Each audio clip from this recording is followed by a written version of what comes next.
streaming type thing, and in today's video I want to ask a question. So I'm a big fan of portable gaming and I'm a big fan of emulation, and currently the most powerful device I've got for gaming on the go and sort of portable emulation is my PS Vita. This is the slim model, and I do use it a lot for emulation.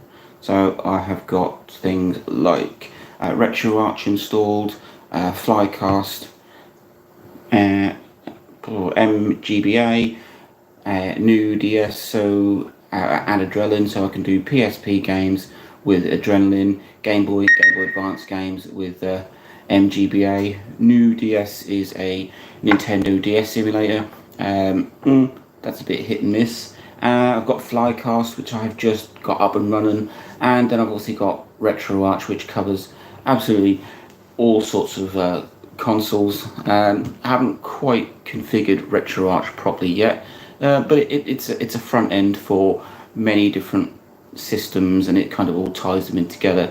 RetroArch is great when you get it working, but it's a lot of setting up. So normally I do like to use individual emulators, so that is why I use MGBA for Game Boys, because it's small, it's simple, and it works. But I've been toying with the idea of buying one of these little dedicated portable emulation machines, and I've been looking at them for quite some time. So some of the devices that have caught my eye has been like the Mayu Mini, but there's always been something about them that I don't quite like, whether it's the size or whether it's what they're capable of emulating, or whether it's the controls. And the Mayu Mini I quite liked because of the size of it, but I don't like the fact that the trigger buttons are all sort of tucked. You've got more than just a shoulder button, your trigger buttons are on the inside, and it's got no sticks. So then I was looking at sort of Anbernic devices, and Anbernic are big in the emulation. There's awful lot of different devices for that from them. On a side point, things like the Retroid Pockets, they are fantastic, but they are a little pricey. So something that's recently come on the market from Anbernic has taken my fancy, but I'm in two minds whether I need to buy it, whether I should buy it, or whether I can use my PlayStation Vita. So the latest release, well, the latest one that I found from Anbernic is the RG3555X.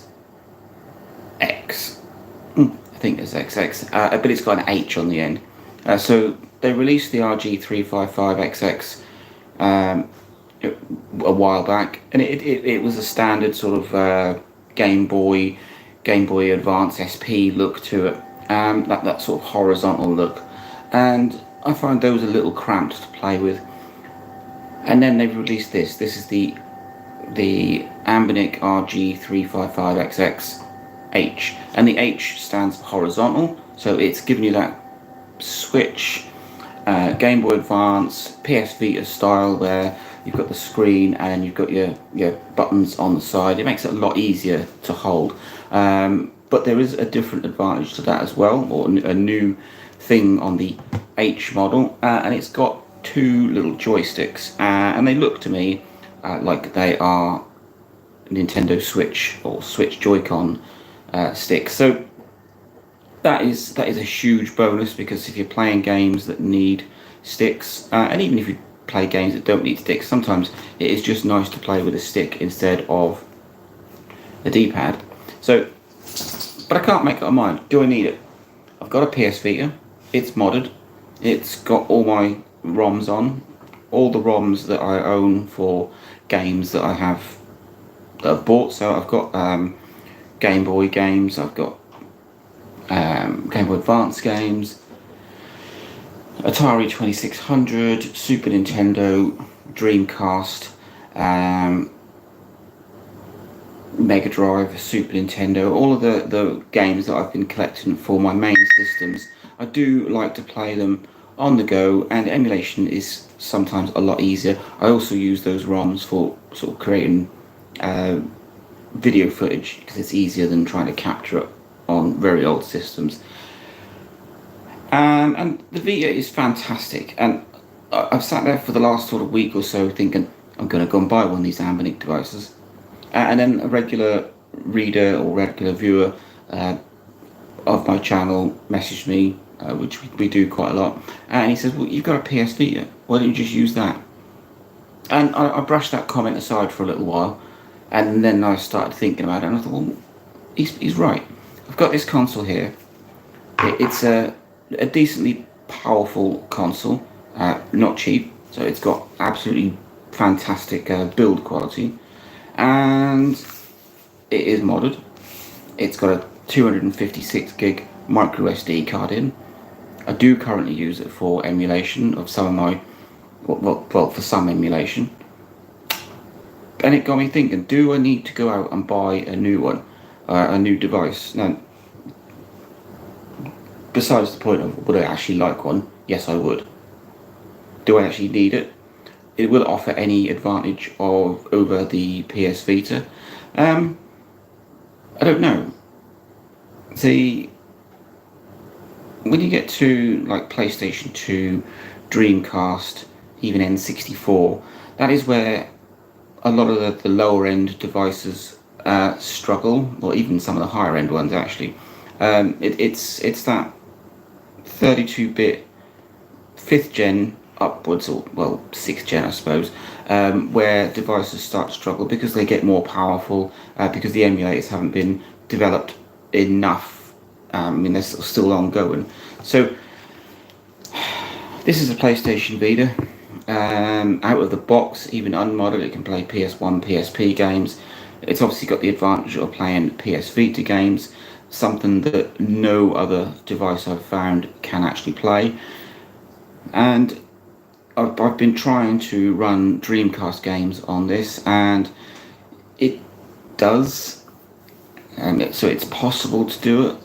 You need to really overclock it to get decent performance, and even then some of the games are a little bit iffy. But I think that's the same with something like the Anbernic that I was looking at. It's capable of running Dreamcast. They do run on it.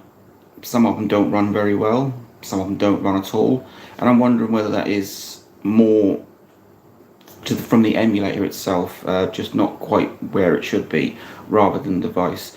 Yes, the Anbernic device is far more powerful in terms of processing. I think it's got a 1 gigahertz device, a CPU, whereas this is 233 or 266. It is overclockable up to about 400 megahertz, which would make a huge improvement to performance. Battery life on a standard Vita is about 5 to 6 hours, whereas the Anbernic is claiming 8 hours. And I don't know, I'm kind of stuck in a little quandary. Do I keep the Vita? I mean, I'm not going to get rid of the Vita, but do I keep the Vita and then use the Anbernic for emulation only? It handles smart. It will handle my Game Boy, Game Boy Color, Game Boy Advance, SNES, Mega Drive, PS1, PSP, all of those sort of titles, which I can do on these. But would it be nice to have a dedicated emulation device and keep this for PlayStation Vita?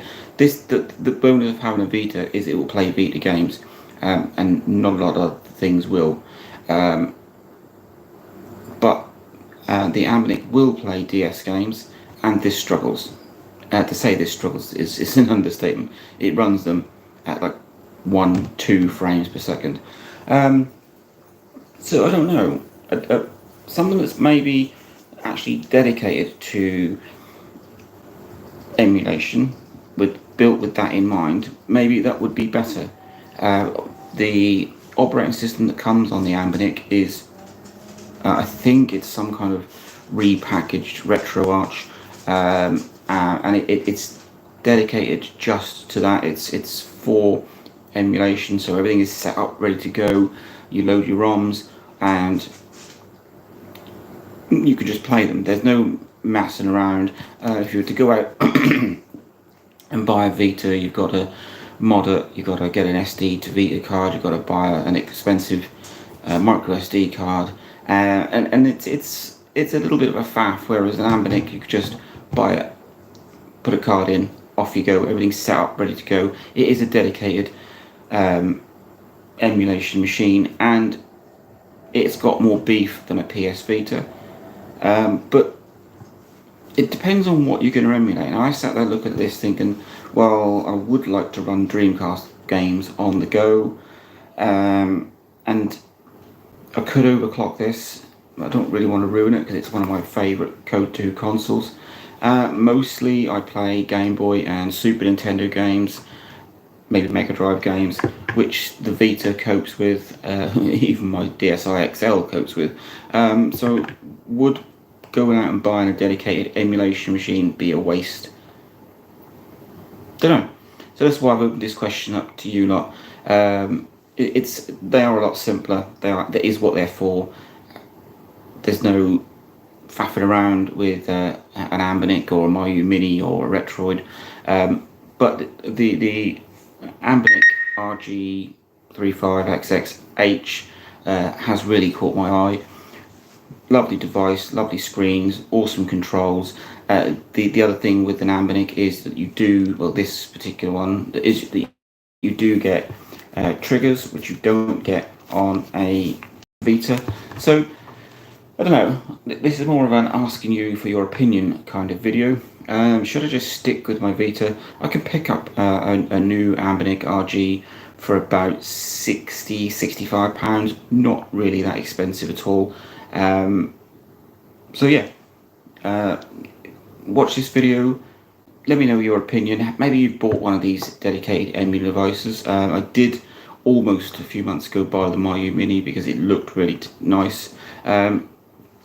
But let me know what you think. Have you got an emulation device, or do you use a regular modded console? I mean, if the Switch Lite was moddable, that's got awesome power. That would be so much easier, but it isn't, and I'm quite thankful because I like my Lite as it is. So yeah, do I keep this and just use it for emulation, or do I go and buy a dedicated emulation handheld? Let me know. Link, like, subscribe, enjoy.